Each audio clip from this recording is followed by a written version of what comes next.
I am the Philosophical Bachelor, and today I want to talk about causality according to David Hume. David Hume is an empiricist. Today, he is considered a leading member of the Scottish Enlightenment in the 18th century, if not its most important thinker. His work on epistemology and philosophy of religion was and remains influential. Immanuel Kant told us that it was Hume who woke him up from his dogmatic slumber. Hume, however, did not find much success as a philosopher in his lifetime.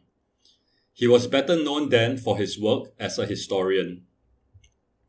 His first book, A Treatise of Human Nature, fell dead-born from the press, and he sought to remedy this the following year in 1740 with a review he himself wrote but published anonymously in an attempt to revive the treatise. This abstract of a treatise of human nature reprises his main arguments on the foundations of knowledge. It did not help. Hume, however, was a persistent man, and 7 years later published An Enquiry Concerning Human Understanding, which once again revisits the topic of his treatise. In the Enquiry, he sought to improve his argumentation and prose. He goes so far as to proclaim in an advertisement that Enquiry should alone be regarded as containing his philosophical sentiments and principles. Abstract and Enquiry are the primary sources of this essay. His empiricism informed his irreligious worldview.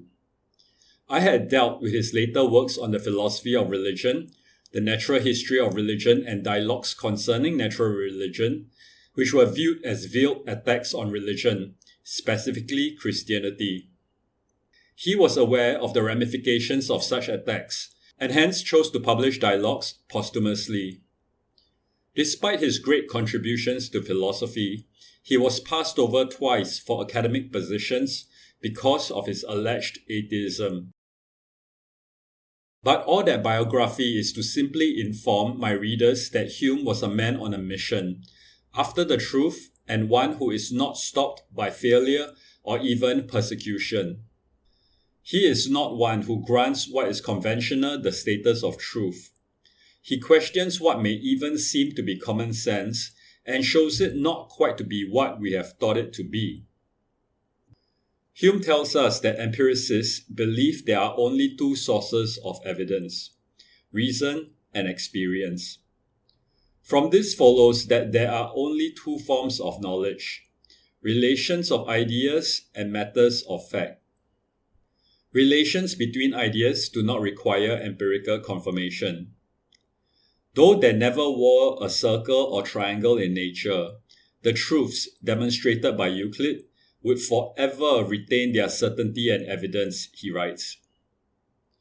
For instance, we know with certainty that the angles of a triangle sum to 180 degrees, or that two parallel lines will never touch each other when infinitely extended, just from pure reasoning, without needing to actually find a triangle or parallel lines in infinite extension.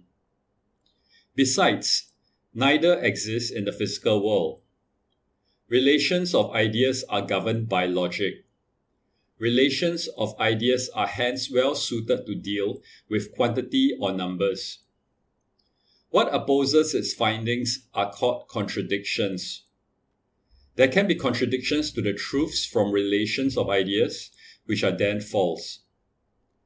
However, for matters of fact deriving from experience, there are no logical contradictions. It is logically possible that the sun does not rise tomorrow, or that Caesar did not cross the Rubicon. What is possible can never be demonstrated to be false, asserts Hume. The sun not rising tomorrow is logically possible. Caesar could have possibly decided not to cross the Rubicon. We cannot use the tools of pure reason, such as logic, to prove or disprove these matters of fact. We can only look to our experiences or observations for their veracity. Perceptions are whatever can be presented to the mind, whether we employ our senses or are actuated with passion or exercise our thought and reflection, according to Hume. Hume divides perceptions into two kinds: impressions and ideas. Impressions are lively and strong perceptions which occur to us in the presence of external objects. They are the passions, emotions, and sensorial images we have of these objects. Ideas are fainter and weaker perceptions, which occur to us when the object is not present. They are thoughts, reflections on absent objects. Ideas are based on impressions. They work with the material gained from impressions, where impressions compound and mix and augment and diminish to form ideas. Following Hume's theory, we can never think of completely novel ideas that are not somehow derived from impressions. For instance, in our imagination, we can take the horn from a rhinoceros, the body from a horse, and compound them together to form a unicorn. If not for the rhinoceros or the horse, we could never have such an idea. Such ideas are derived from impressions. They never can entirely reach the force and vivacity of the original sentiment of the impression, their colors being fainter and duller compared with the original impressions. To judge ideas, we have to ask, from what impression is that supposed idea derived? Using my example of the unicorn, once we know that the idea is not from an impression of a unicorn, but from impressions of a rhinoceros and horse mixed together, we can then know that the unicorn is of doubtful providence. Hume writes, "Whenever any idea is ambiguous, he has always recourse to the impression, which must render it clear and precise. And when he suspects that any philosophical term has no idea annexed to it, as is too common, he always asks from what impression that pretended idea is derived. And if no impression can be produced, he concludes that the term is altogether insignificant." As explained, logic is not the governing principle of matters of fact. The governing principle behind matters of fact is cause and effect, according to Hume. An inference is made from an effect to its cause, or from the cause to its effect. Otherwise, we can make no connection between the purported cause and effect. Hume's pet example is of two billiard balls colliding. If we do not make an inference, what we see is ball A moving towards a static ball B, and after their collision, ball B moves. Two balls moving at different times as if independently of each other. However, the usual inference made is that ball A caused ball B's subsequent motion. According to Hume, what this causation boils down to is 1. Contiguity in time and place, 2. Priority in time, and 3. Constant conjunction. Contiguity means that the two balls are next to each other, both in time and space. Priority is how ball A was moving prior to ball B. Constant conjunction is how the two motions always come together as a pair. Causation can thus be reduced to these three characteristics completely, and hence is not fundamental. There is nothing in the balls themselves that is the cause. Hume suggests that if it was the very first time Adam, the biblical first man, had seen two balls colliding, he will not know what will happen next.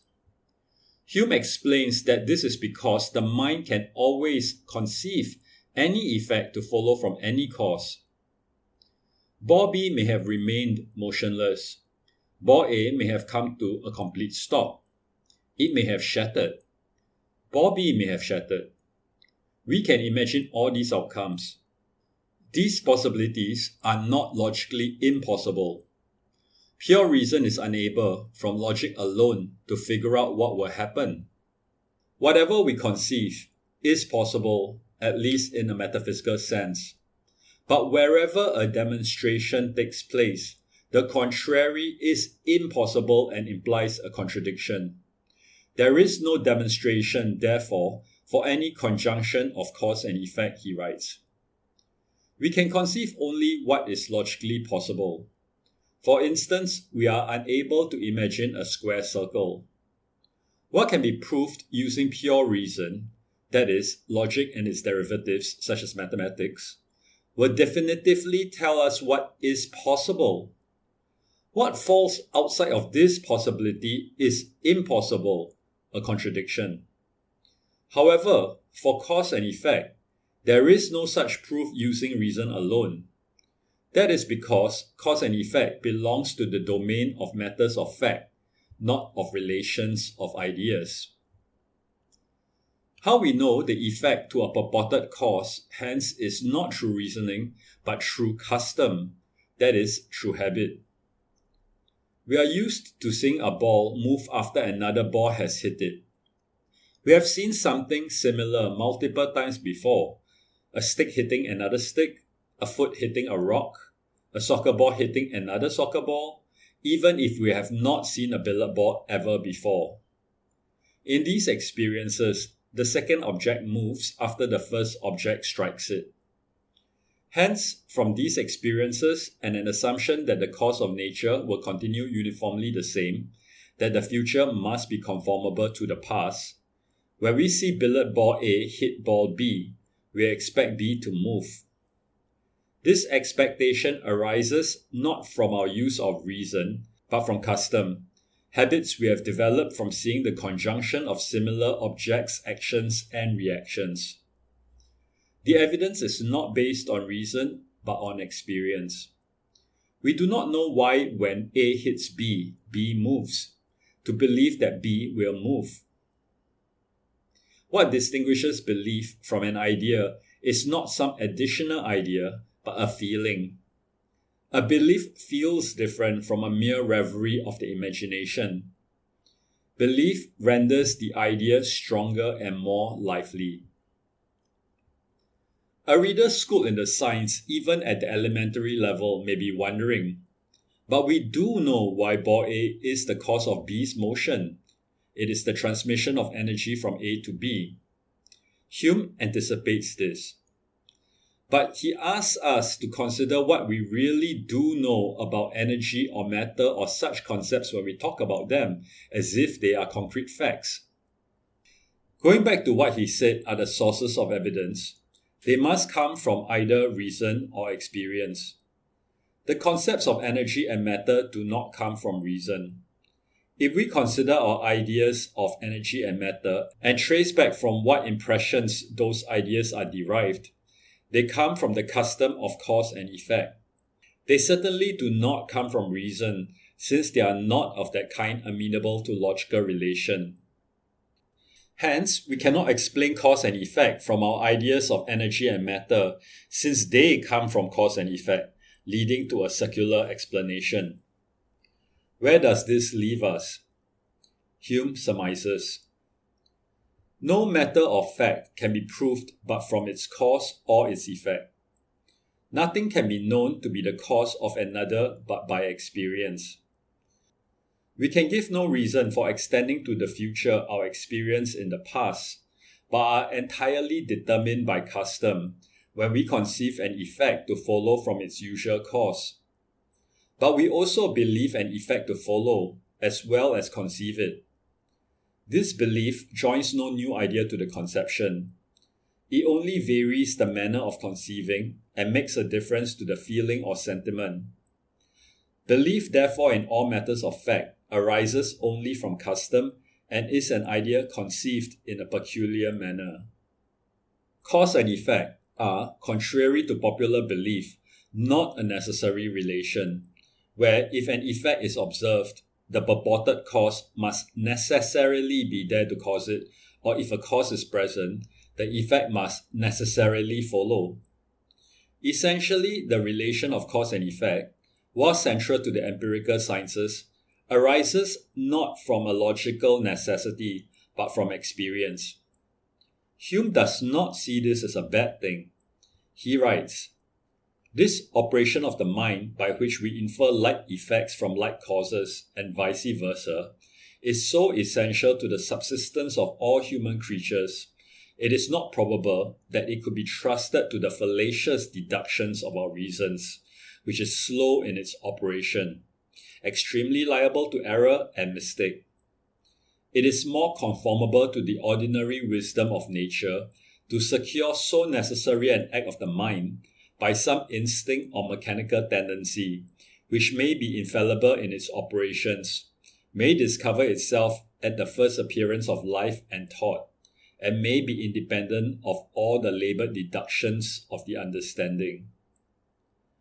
Hume thinks that the custom that gives us induction and from there cause and effect is part of our natural constitution.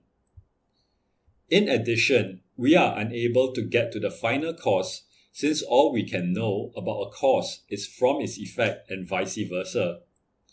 For instance, we know that mass energy is conserved, but why is it conserved? Why are the laws of nature the way they are and not another way?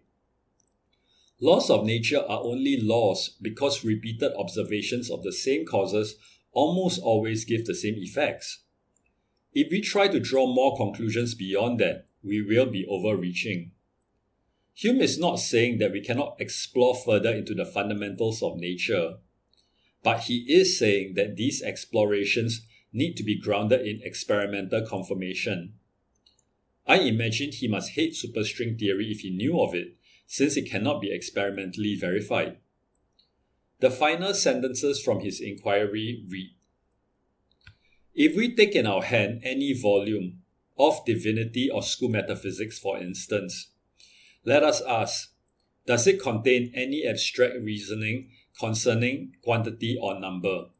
No. Does it contain any experimental reasoning concerning matter or fact and existence? No. Commit it then to the flames, for it can contain nothing but sophistry and illusion.